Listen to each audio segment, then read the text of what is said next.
So this is interesting. So Aaron Rodgers was featured on Bill Maher's podcast. And Aaron Rodgers is a football player. He plays, I think, for the Green Bay Packers. Or as I know him, because I don't really watch football and don't really care much for the sport, uh, clips of him hosting Jeopardy. That's how I know him. I think he's also married to that actress from Snowden, the Snowden movie with Joseph Gordon-Levitt. Um, what's her name? Shaina Woodley. That's the name, right? Shaina Woodley. Anyway, I think that's her. Yeah. So anyway, so Aaron Rodgers appeared on Bill Maher's podcast, and they go to talk about COVID, and they're talking about how, believe it or not, the conspiracies that people were mocking and, pointing the finger at and saying, you're the ones that are killing our kids and you're the ones that are causing this, disease to further on, somehow were actually correct. And it's something that I pointed out on this show is everything that we've been saying and potentially been saying about, the rise of authoritarianism, the rise of the security apparatus when it came to COVID, how the situation wasn't even about the science of the virus anymore, how it was more about authoritarian control and government plutocracy going against the people and the oligarchy attacking people. Just further was correct. It was furthering the conspiracies to prove that they were factual. And they pointed this out on Bill Maher's little podcast show, because I guess HBO wasn't enough for him. But here he is. They're about to talk about this, and the conversation they have is very interesting. So take a listen. To me, the frightening thing was never the disease itself. The frightening thing was how much you could get people so quickly to change their way of life. Stay home, wear a mask, don't touch. It was altruistic at first. It's like, all right, yeah. So Bill Maher makes a great point, and it's one of the things I can credit Bill Maher for being. He's been a multi-millionaire for almost my entire life. So there's a lot of things I kind of just, buzz off and say how ridiculous it is. I mean, he said that, we shouldn't be preaching Bernie Sanders or Tulsi Gabbard. We should look towards Amy Klobuchar for an exemplary candidate to go against Trump. Like, how ridiculous that is. And he's just a typical neoliberal elitist whatsoever. But one of the things I credit the most about Bill Maher was when things were starting to turn around, when things were starting to pop out, when we're investigating more on the science of the virus and the science of the vaccines and the science of, the lockdowns and mandates, Bill Maher was one of the few only individuals in the mainstream spotlight to actually point out the ridiculousness and the roller coaster of having these lockdowns and mandates, but it's not proving anything effective towards treatment, and how we lost touch with, bodily autonomy, how we lost touch with, my body, my choice, and how mandating someone to get vaccinated, even though the vaccines don't prove enough effectiveness to potentially get rid of the virus just kept along going, was ridiculous. And it doesn't really matter if you're catching COVID from a vaccinated person or unvaccinated person,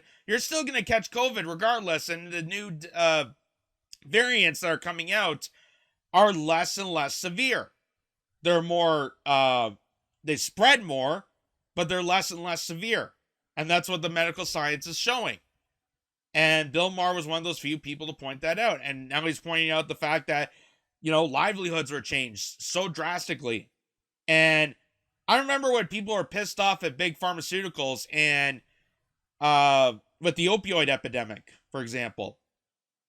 People are so pissed off. I mean, I'm watching a show right now called Dope Sick. It's on Disney Plus. It's really well done. It has Michael Keaton as a doctor, so that was that's what got me hooked onto it.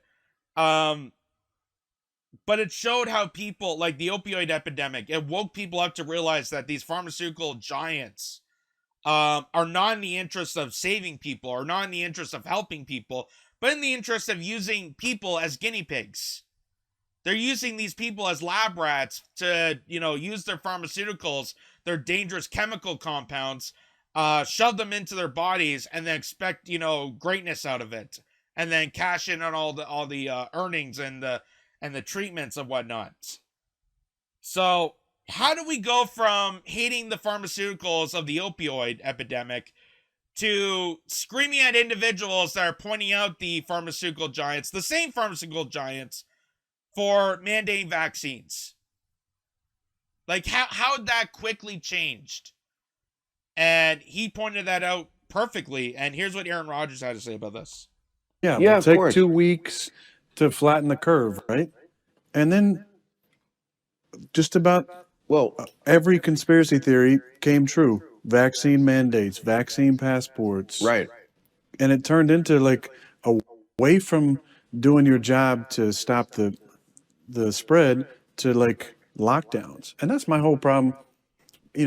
I grew up in a small town, very little cases up in Chico, California, but all the small businesses fucking gone. I mean, our favorite restaurants in LA and New York and across the country, not just in big cities. Look, And it got so bad where the National Post here in Canada actually did an article about how the lockdowns were proven ineffective to the virus and how it was potentially dangerous for the rest of society, both physically and mentally. Suicide rates skyrocketed. People's mental health were being exploited through this.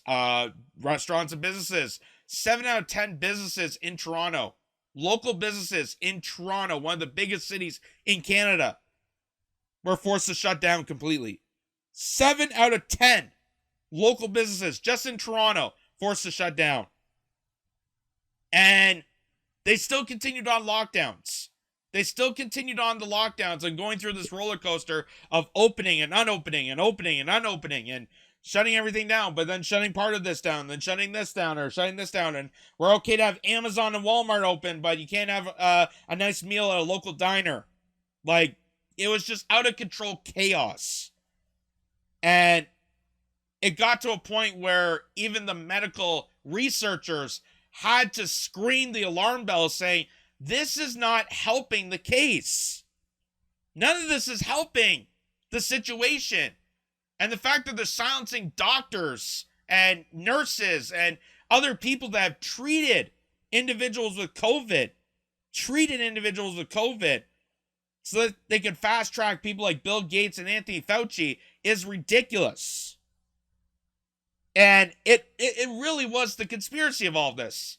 The conspiracy wasn't, governments being authoritarian because that's what happened. It wasn't the conspiracy that lockdowns shut down all these, local job markets because that's what happened. The conspiracy was they were silencing out individuals to perpetrate this, to allow this kind of corrupted big pharmaceutical government alliance, and allowing, the increase of the surveillance state, increasing the authoritarian reign, increasing totalitarian-like measures on situations like this. some crazy percentage will never open again. Why? Absolutely. And then what are we doing for them? What are we doing for the Well- small businesses? There was some PPE loans and stuff that people could file for. Well, we but did. We passed out $6 trillion, and the sad fact about that is that Yeah, you passed out $6 trillion. It didn't go to them though.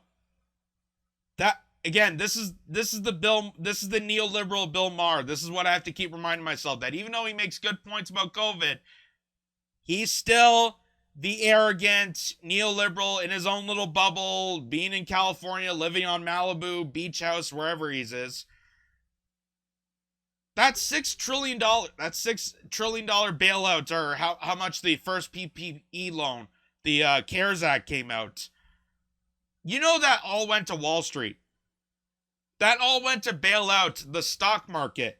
It all went to bail out the airline industry. It all went to bail out the cruise line industry. It bailed those companies out, but no one had the money to go and travel. No one had the money to go and do and help the economy zoom, which is why they continue to be asking for a bailout. It all went to Wall Street, and then the rest of the people got screwed over, and the economy still failed. How can you bail out an airline industry when people don't have the money or resources or the ability to go and travel? Why would you do that? It seems ridiculous. Why would you bail out a cruise line industry when no one can go on cruises? How's that gonna generate revenue? How's that gonna generate the economy again? It's not. It was the biggest transfer of wealth that they used the pandemic to exploit. And all those small businesses, all those individuals that were told to stay home and lock down and we were going to take care of you, they got jack shit. They got crumbs. And they told you to survive. A very big chunk of it was just flat out stolen. Yeah. I mean, we spent more to keep people hiding under the bed than we did for World War II. World War II cost $4 trillion, and we passed out almost $6 trillion for this. I mean, wow. Talk about a country that's gone a little soft.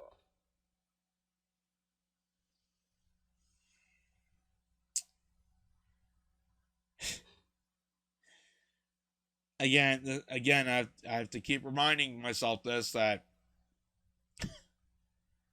because Bill Maher, he started off good. He mentioned that COVID and how easily people were manipulating this, and then he went downhill saying that, oh, well, it's all these moochers and how this country went soft because, you know, they didn't get as much. They got more money than they did in World War II. Yeah, you know, in World War II, Coke was only 5 cents a bottle. You know, in World War II, you can, you know, go to a movie for a quarter and get popcorn and still have a good time. Yeah, there's a little thing called, you know, price increases, inflation over the years. Yeah, it's going to cost more to help people in this situation. But like I said, what Bill Maher fails to realize is that all that money, even though it was a lot of money, that a lot of money went towards Wall Street. It didn't go to the people. Because if it went to the people would be able to spend that money and regenerate the economy, continuing that cycle.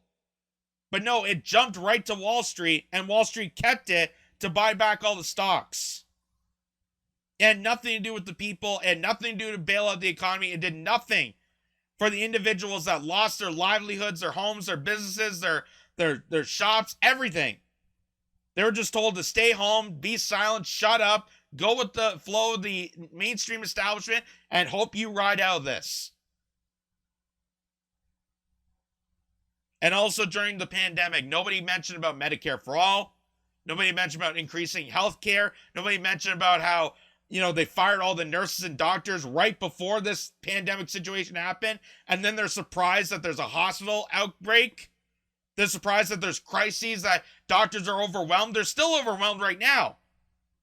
And they're not doing jack shit about it.